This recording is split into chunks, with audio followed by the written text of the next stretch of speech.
Assalamualaikum warahmatullahi wabarakatuh. Masih bersama saya Sofwan Johari dalam One Day One Hadith di channel Sofwan Johari. Alhamdulillah kita sudah pada hari-hari terakhir bulan Ramadan, ini hari ke-27 ya.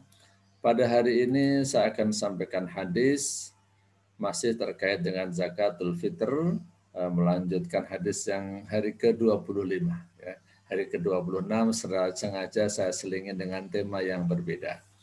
Baik, sekarang kita simak hadis yang ke-27. Bismillahirrahmanirrahim.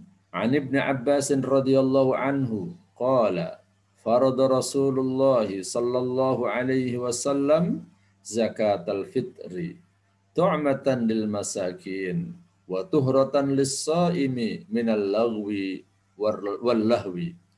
Faman addaha qabla as-salati fahiya zakatun maqbulah wa man addaha ba'da as-salati fahiya shadaqatun minas shadaqat.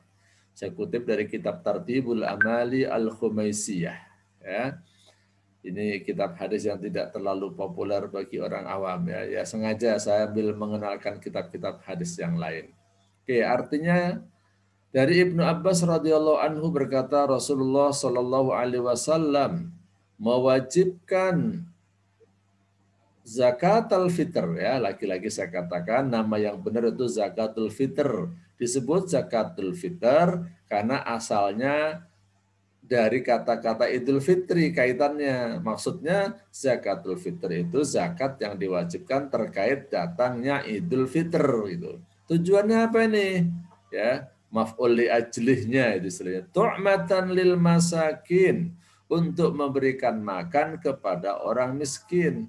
Karena itulah pada hari ke-25 saya sampaikan zakat fitr itu afdolnya memang pakai makanan pokok, pakai beras lah kalau di Indonesia ya.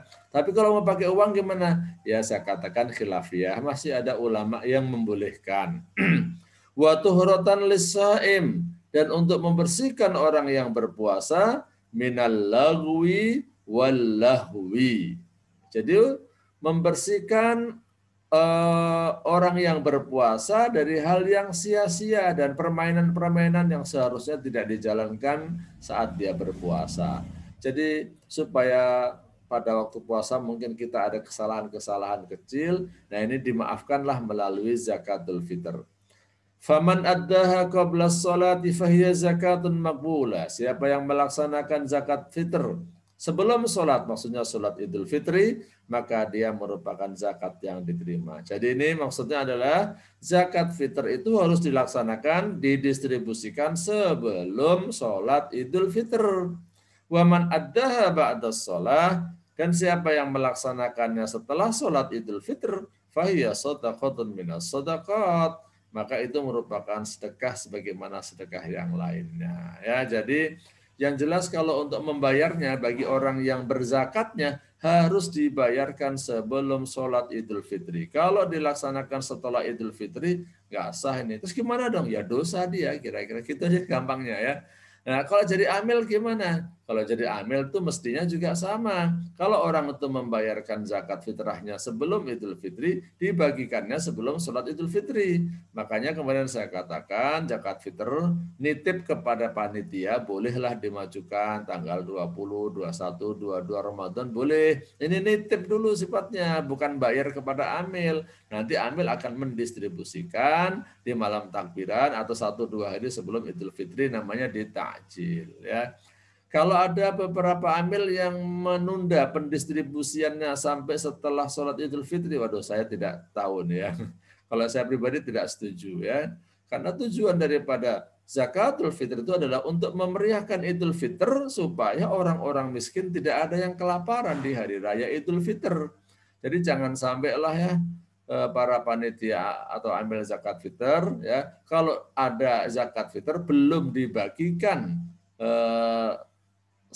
pada waktu pelaksanaan sholat Idul Fitr, wah ini tanggung jawab ya.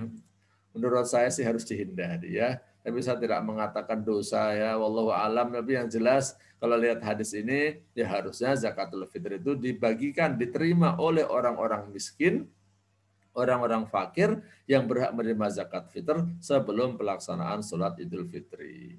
Demikian, kurang lebihnya saya mohon maaf. Wallahu a'lam bishawab. Wassalamualaikum warahmatullahi wabarakatuh.